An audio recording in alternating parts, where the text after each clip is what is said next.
오늘 여러분들과 함께 나눌 말씀은 마태복음 21장 18절부터 22절까지의 말씀입니다. 마태복음 21장 18절부터 22절까지의 말씀입니다.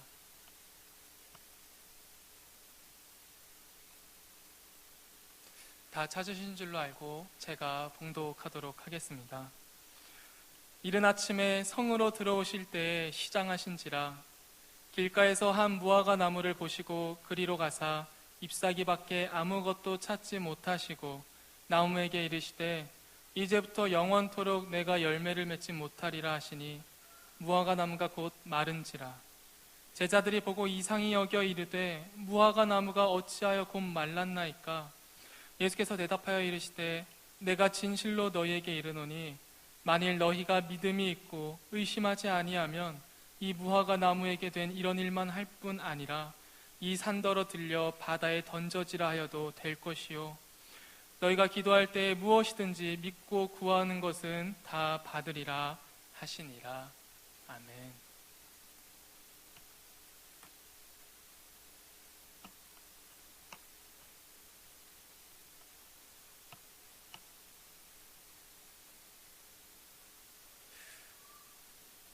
여러분들 소개팅 해보셨나요? 아마 소개팅 해보신 분들도 있고 아직 나이가 어려서 소개팅을 못 해본 사람들도 있고 이제 소개팅과는 상관없는 삶을 살고 계신 분들도 있을 텐데요. 우리 소개팅을 가장 환호하는 성은 남성이 좀 더 강력한 것 같습니다. 여성보다는 우리 남성들이 조금 더 많이 표출하고 있지 않나. 물론 여성들도 동일하게 원하고 있는 사람들이 있겠지만 뭔가 겉으로 막 야 나 소개팅 좀 해줘 이렇게 막 표출하는 사람들은 보통 남성 쪽이 더 많은 것 같습니다. 우리 남성 여러분들 소개팅 할 때 제일 먼저 확인하는 게 뭐예요? 대학교 어디 나왔어? 차는 있대? 직업이 뭐야? 키는 커? 스타일은 어때? 믿음은 좋아? 혹시 이런 거 질문해 보신 적 있으신가요? 우리 남성분들 소개팅을 할 때 이렇게 학교나 직업이나 가진 재산이나 혹은 신앙을 물어보신 적 있으신가요? 우리 남자들은 절대로 그런 거 물어보지 않죠. 우리 남자들은 뭐 물어보죠? 이쁘냐? 세 글자로 모든 게 완결이 되는 것 같습니다. 야 어제 나 어떤 여자를 만났는데 이쁘냐? 뭐 어떤 여자 얘기만 나오면 우리 남성분들은 이쁘냐? 이것만 있는 것 같습니다. 그러면 우리가 소개팅할 때 주로 어떻게 그 사람의 외모를 보여주죠? SNS에 올라온 사진을 보여줍니다. 지금 누가 호 이런 것 같은데 이 불경건 하시면 안 됩니다. 이렇게 예, 여러분들 우리 하나님께서 그렇습니다. 우리가 보통은 SNS 사진 속에 있는 이성의 얼굴을 보고 얼굴이 이쁘구나 혹은 다른 걸 잘하겠구나 이렇게 여러 가지들을 판단을 합니다. 그럼 이렇게 SNS나 카카오톡 같은 메신저를 통해서 상대방의 얼굴을 확인하고 나면은 우리는 날짜를 잡고 서로 얘기를 터서 약속 장소로 나갑니다. 그럼 여러분들 우리 남성분들 프로필 사진의 기대에 차서 그 소개팅 장소에 가면은 누가 나타나 있죠? 약간 우리가 기대했던 것과는 조금 다른 그렇다고 뭐 외모가 그렇게 나쁘다는 건 아니지만 우리가 SNS 사진을 통해서 기대했던 것과는 조금은 다른 외모의 사람이 나옵니다. 여러분들 이 두 분이 같은 분이래요. 그래서 이 두 분이 같은 분인데 여러분들 기준에서 왼쪽에 있는 사진은 이제 SNS에서 이 여성분이 포토샵을 한 사진이라고 합니다. 보정을 한 거죠. 코를 높이고 눈매를 낮추고 여러 가지 작업을 한 사진이고 이제 오른쪽에 여러분들 기준으로 오른쪽에 있는 사진은 그냥 기자가 실물을 찍은 사진입니다. 그러면은 그렇다고 절대 외모를 비하하거나 이런 건 아니지만 우리가 SNS에서 봤었던 그 기대했던 외모랑은 조금 다르게 되죠. 그럼 우리 남성분들은 기대했던 것이 너무 높다 보니까 조금 실망을 하게 됩니다. SNS에서 완벽하게 기대를 하고 왔지만 SNS 사진과는 조금 다른 모습을 보면서 실망을 하게 되죠. 하지만 우리 남성분들도 물론 장난으로는 외모가 전부야 이렇게 말을 하지만 외모가 전부는 아니죠. 그래서 우리가 외모가 전부는 아니니까 그래도 한번 이야기를 해보자. 그래서 이제 음식점을 잡으러 가서 밥을 먹으러 갑니다. 그럼 우리가 메뉴를 시킬 때 어떻게 하죠? 메뉴판을 보죠. 그 메뉴판에 있는 사진 그대로 음식이 나올 거라고 기대를 합니다. 그럼 이게 이제 정상적인 상황인 거죠. 메뉴판에 저렇게 생겨서 시켰더니 정말 똑같이 메뉴판처럼 메뉴가 나오면은 완벽한 거죠. 근데 여러분들 음식점에 가서 메뉴를 시켜보셔서 아시겠지만 메뉴판과 똑같은 음식을 내어주는 음식점은 많지는 않은 것 같습니다. 우리가 보통 마주하게 되는 메뉴판과 음식은 어떻죠? 분명히 이쁜 계란말이라고 막 그냥 케첩도 이쁘게 뿌려놓고 위에 막 파란색 방울토마토도 이쁘게 해놨는데 실제로 나오는 계란말이는 불 조절을 제대로 하지 못해서 겉이 타버린 이런 계란말이가 나와버리게 되는 경우가 있죠. 이렇게 음식 메뉴 사진마저도 우리를 속여버린다면은 우리는 이 기대해서 간 것에 비해 실망이 클 수밖에 없는 것 같습니다. 오늘 함께 나눈 말씀에서도 보면은 예수님께서 굉장히 실망하고 계시는 장면이 나오고 있습니다. 함께 읽은 말씀의 18절, 19절 말씀을 보면은 예수님께서는 무슨 일이 있으셨는지 이른 아침부터 일어나셨어요. 이른 아침에 일어나셨는데 배가 고픈 거예요. 이른 아침에 일어나서 배가 고파서 이제 무화과 나무한테 갑니다. 여러분들 저기 앞에 보시면 사진이 있잖아요. 앞에 사진을 보시면은 사진에 무화과 열매가 있습니다. 아마 먹어보신 분들도 있을 텐데 저 이제 달콤한 과일을 먹기 위해서 무화과 나무를 가셨어요. 근데 잎사귀만 풍성하고 무화과 나무 열매가 없는 거예요. 예수님께서 이른 아침에 일어나셔서 배가 고파 무화과 나무한테 갔는데 열매가 없으니까 예수님이 얼마나 화가 나겠어요. 그래서 예수님께서는 갑자기 저주를 내리십니다. 이제부터 영원토록 내가 열매를 맺지 못하리라. 갑자기 뜬금없이 나무를 향해 저주를 내리세요. 그리고는 정말로 예수님의 말씀대로 무화과 나무가 말라버립니다. 예수님께서는 왜 갑자기 이렇게 뜬금없이 무화과 나무를 말려 죽이셨을까요? 배고픈데 열매가 없어서 화났다고 정말 누가 코웃음을 치셨는데 정말 그 이유로 하나로 나무를 말려 죽이셨을까요? 예수님의 인성이 그렇게 좋아 보이지가 않습니다. 근데 사실 이 이야기에 앞서서 예수님의 인성이 또한 굉장히 안 좋아 보이는 장면이 나옵니다. 함께 읽진 않았지만 12절 말씀인데요. 예수님께서 저번 주 말씀처럼 나귀 새끼를 타고 예루살렘에 입성하신 뒤에 바로 예루살렘 성전에 들어가셨습니다. 근데 예루살렘의 성전에 들어가셔서 예수님께서 가장 먼저 하신 일이 무엇이죠? 우리 리더분들이나 우리 장로님들, 우리 집사님들 예배당에 오시면 가장 먼저 무엇을 하시나요? 보통은 기도를 합니다. 보통은 예배당에 오면 기도를 해요. 예수님은 무엇을 하셨죠? 그냥 강대상은 아니었지만 상을 그냥 뒤집어 엎으셨어요. 부연 설명 같은 것도 듣지 않으시고 그냥 예루살렘 성전에 들어가셔서 그냥 딱 보시더니 상을 엎어버리십니다.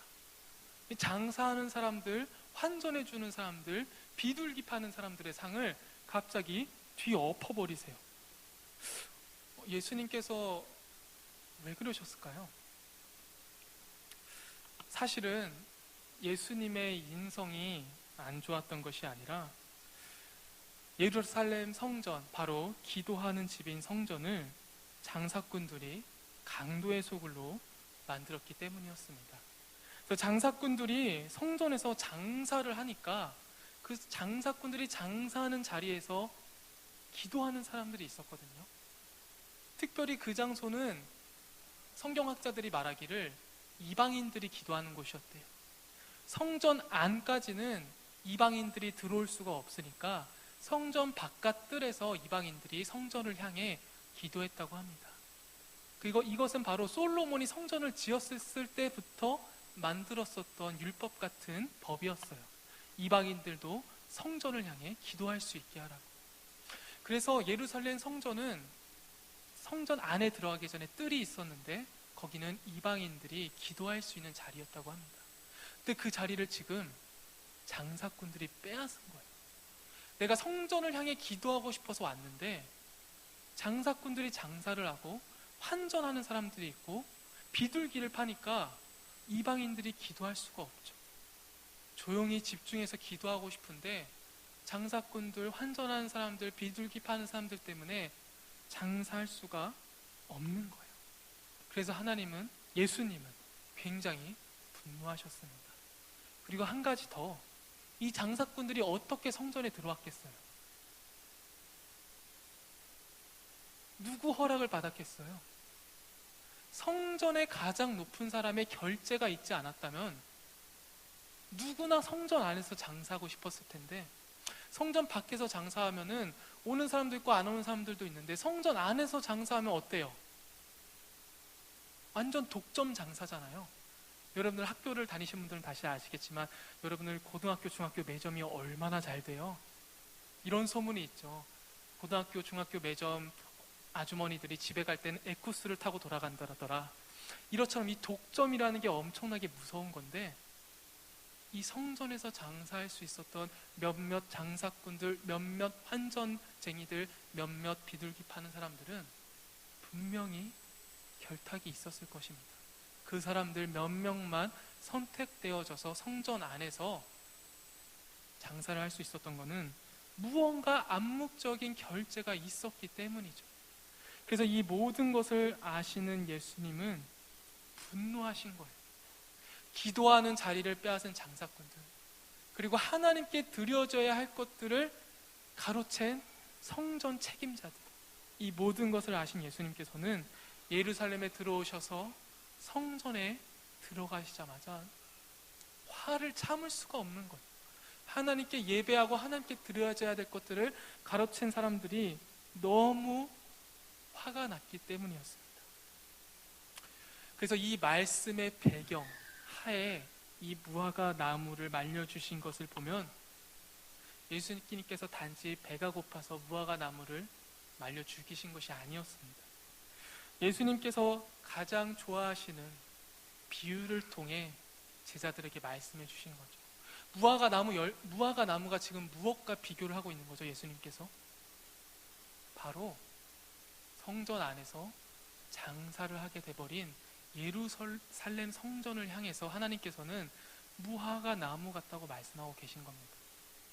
잎은 무성한데 예루살렘 성전이 화려하게 재건되어서 아름답고 멋진데 그 무화과 나무 안에 열매가 없듯이 예루살렘 성전 안에 하나님의 말씀은 없었던 거예요. 화려한 건물만 있었지, 화려한 제사장들만 있었지, 화려하게 기도하는 바리새인들만 있었지, 정작 그 안에 살아 숨쉬고 우리가 그것을 믿고 따라야 되는 하나님의 말씀은 존재하지 않았던 것입니다. 그리고 몇몇 성전 책임자들은 뒷돈 챙기느라 바빴던 것이죠. 그래서 예수님께서는 무화과 나무를 말려 죽이신 것은 배가 고파서 인성을 부리신 것이 아니라 바로 경고를 하고 계신 것입니다. 예루살렘 성전도 이 무화과 나무처럼 열매를 맺는 일을 하지 않으면 내가 이 성전을 무화과 나무처럼 말려 없애버릴 거라고. 이것은 예수님의 인성이 아니라 예수님의 예언자적인 신성으로서의 무서운 경고의 말씀이셨습니다. 하지만 이러한 모든 속사정을 알 길이 없었던 제자들은 예수님께 여쭤봅니다. 어떻게 무화과 나무가 바로 말랐는지 제자들이 물어봅니다. 그러자 예수님께서는 제자들을 향하여 이렇게 말씀해 주십니다. 만일 너희가 믿음이 있고 의심하지 아니하면 이 무화과 나무에게 된 이런 일만 할 뿐만 아니라 이 산더러 들려 바다에 던져지라 하여도 될 것이요 너희가 기도할 때에 무엇이든지 믿고 구하는 것은 다 받으라. 우리 예수님 항상 그러하시듯이 제자들의 질문에 절대로 친절하게 답변해 주지 않으십니다. 예수님께서는 하고자 하시는 말씀을 하셨어요. 예수님께서는 무화과 나무가 왜 말랐는지, 어떻게 이렇게 빨리 말랐는지에 대해서는 대답해 주지 않으시고, 오히려 너희가 믿음이 있고 의심하지 않으면 이런 무화과 나무 하나뿐만 아니라 그 나무들이 있는 산조차도 바다에 던져버릴 수 있다고, 그리고 믿음으로 구하는 기도는 다 들어주실 것이라고 말씀하십니다. 여러분, 혹시 이 말씀대로 여러분들이 믿음을 가지고 기도한 모든 것이 이루어지시던가요? 물론 이루어지신 분들도 있을 것입니다. 우리 청년부에도 지난주에 좋은 소식이 하나 있었죠. 아마 믿음으로 많은 것들을 준비하고 어려운 시험을 쳤는데 또 합격이라는 또 좋은 또 고백과 또 간증을 할 수 있는 좋은 일도 있었습니다. 근데 우리가 항상 그렇지는 않은 것 같아요. 그리고 모든 사람이 그렇게 되는 건 아닌 것 같습니다. 근데 예수님께서는 왜 너희가 믿음으로 고백하는 모든 것을 들어주신다고 하셨을까요? 그럼 우리가 지금 예배를 마치고 오늘 전도사님께서 믿음으로 고백하는 건 예수님께서 모두 다 들어주신다고 했어. 그러면은 내가 믿음으로 로또 고백된다고 고백해야겠다. 하나님, 저 절대 의심하지 않습니다. 아니면 제가 지금 딱 1,000원만 로또 지를게요. 내가 하나님을 의심하지 않기에 5,000원, 만원 이런 거 안 할게요. 제가 번호 딱 하나만 자동으로 뽑습니다. 하나님, 로또 당첨되게 해주세요. 그래서 여러분들이 정말 간절하고 의심 없는 믿음으로 고백했어요. 당첨될까요? 안 될까요? 가서 굳이 실험은 하지 마시고요. 될 수도 있고 안 될 수도 있는 게 우리의 현실이죠. 될 수도 있고 안 될 수도 있습니다. 근데 예수님께서는 왜 무조건 모든 기도를 들어주신다고 했을까요? 우리가 의심하지 않는 믿음을 가진다. 그러면 우리가 정말 사랑하는 이성을 만나게 해달라고 기도를 하면, 그것이 하나의 의심조차 없었다면 그 고백도 들어주실까요? 하나님, 아이린. 하나님, 수지. 하나님, 아이유. 이렇게 우리가 의심 없이 고백하면 우리가 그 이성을 만날 수 있을까요? 우리가 원하는 대학과 원하는 직장에 물론 합격하신 분들도 있지만 합격하지 못한 것도 믿음이 없어서였을까요? 아니면 예수님께서 거짓말을 하신 걸까요? 우리 예수님께서는 절대로 거짓말을 하실 리가 없으시죠. 그럼 왜 도대체 될 때도 있고 안 될 때도 있는 믿음으로 고백하는 기도를 왜 모두 다 들어주신다고 하였을까요? 사실 간단합니다. 앞에 말씀에서 계속해서 이어져 있는 내용에서 보시면은 예수님께서 말씀하신 믿음은 사실 우리가 그렇게 비나이다라고 하는 주술적이고 개인의 이득만을 바라는 믿음이 절대 아니지요. 하나님의 말씀을 믿지 않고 돈을 믿는 예루살렘 성전을 향하여 하신 말씀이십니다. 이 예루살렘 성전에 있던 사람들은 예루살렘 성전에 나와서 기도하고 예배하고 찬양했지만 그들은 실제로 무엇을 믿은 거죠? 그들은 사실 하나님을 믿고 있지 않았어요. 그들이 믿고 있었던 건 장사꾼들, 환전쟁이들, 비둘기 파는 사람들로부터 들어오는 수익금을 믿었습니다. 그들이 믿었던 건 사실 수익이었어요. 돈이었습니다. 물질적으로 보이는 것들이었어요. 하나님의 말씀대로 삶을 사는 것을 믿지 않았습니다. 그래서 예수님께서 오늘 말씀하시는 너희들이 의심하지 않고 믿는 믿음은 지금 예루살렘 성전이 돈만 밝히는 사람들밖에 없는데, 너희들이 그런 것을 믿지 말고 하나님의 말씀대로 살겠다고 다짐했을 때 너희들이 돈을 조금 내려놓고 너가 손해볼 수 있는 것을 조금 선택하지만 너희들이 그걸 믿음으로 선택한다면은, 너 지금 당장 손해보는 것 같고 너 지금 당장 안 되는 것 같지만 너의 삶을, 너의 기도를, 너가 원하는 것을, 진정 구원을 내가 모두 다 이루어주시겠다는 말씀입니다. 나 잘 먹고 나 잘 살게 해달라는 믿음 말고, 나 좀 못 먹고 나 좀 못 살아도 하나님 말씀대로 살면 나를 지켜주시고 가장 선한 길로 인도해 주실 것이라는 의심 없는 믿음을 바라신 것입니다. 하지만 예루살렘 성전에 있던 사람들은 그 고백이 없었던 것입니다.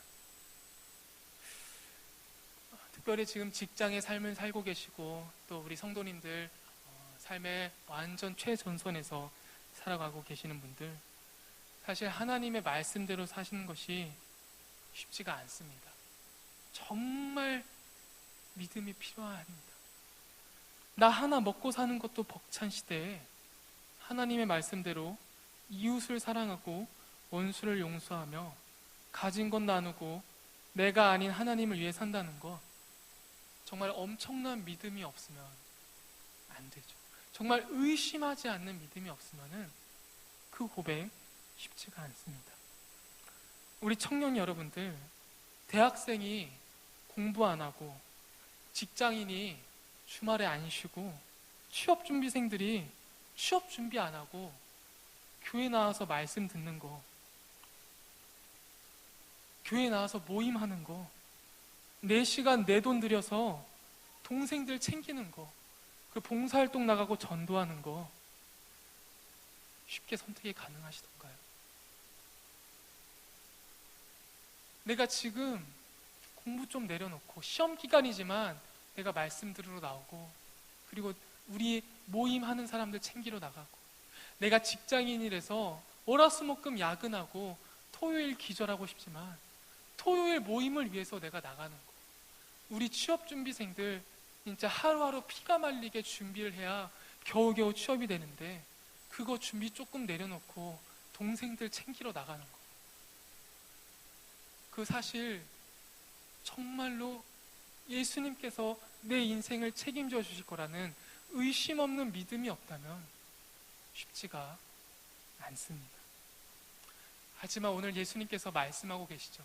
너희들이 그런데 하지만 그런 의심 없는 믿음을 가지면은 내가 너희들의 그 고백, 그 기도를 모두 다 들어주겠다 말씀하고 계십니다. 나 그냥 좋은 대학 붙게 해달라고, 나 그냥 좋은 회사 가게 해달라고, 나 좋은 이성 만나게 해달라고 거기서 기도가 끝나는 것이 아니라, 내가 좋은 대학 가서 이것을 통해서 내가 하나님 나라 발전을 위해서 이것을 사용하겠다. 나 비록 하나님께서 대학 못 가게 할지 몰라도 지금 내가 이 시간을 들여서 하나님께서 맡겨주신 내 사람들 챙기러 가겠다고 그 기도하면은 하나님께서는 그 기도 들어주시죠. 그때 하나님께서 원하시는 삶은 전혀 간신도 가지지 않으면서, 하나님 나 대학 붙게 해주세요. 하나님 나 좋은 직장 들어가게 해주세요. 근데 나 하나님 나라는 관심 없어요. 내가 잘 먹고 잘 살아야 돼요. 하나님 내가 얼마나 하나님 앞에서 많은 사역을 했어요. 근데 나 잘 먹고 잘 살아야지. 이런 기도는 하나님께서 무화과 나무에 잎사귀만 무성한 나무를 보고 말려 죽이신 것처럼 예루살렘 성전에서 기도의 목소리는 울려 퍼지지 않고 장사꾼들의 목소리만 울려 퍼졌던 것처럼 우리가 그런 기도를 한다면 하나님께서는 그 기도를 믿음으로 기뻐 받아주시지 않으시고 분명히 우리에게 분노하실 것입니다. 여러분들은 어떤 믿음을 가지고 예수님께 기도하고 신앙생활을 하고 계신가요? 여러분들도 혹시 성전에 나와서 예배를 드리고 있지만 정작 그곳에서 하는 내 기도는 장사꾼들의 기도나 혹은 장사꾼들의 수익만을 바라는 기도를 드리고 있지 않은가요? 혹은 나 지금 조금 못 살아도, 나 지금 조금 손해보더라도 그래도 내가 이거 선택하면, 하나님께서 원하시는 거 내가 선택하면, 하나님께서 맡겨주신 내 사람들을 위해서 내가 이러한 것들을 선택하면 그래도 하나님께서 나를 가장 선한 길로 인도해 주시겠지 라는 믿음을 고백하고 계신가요?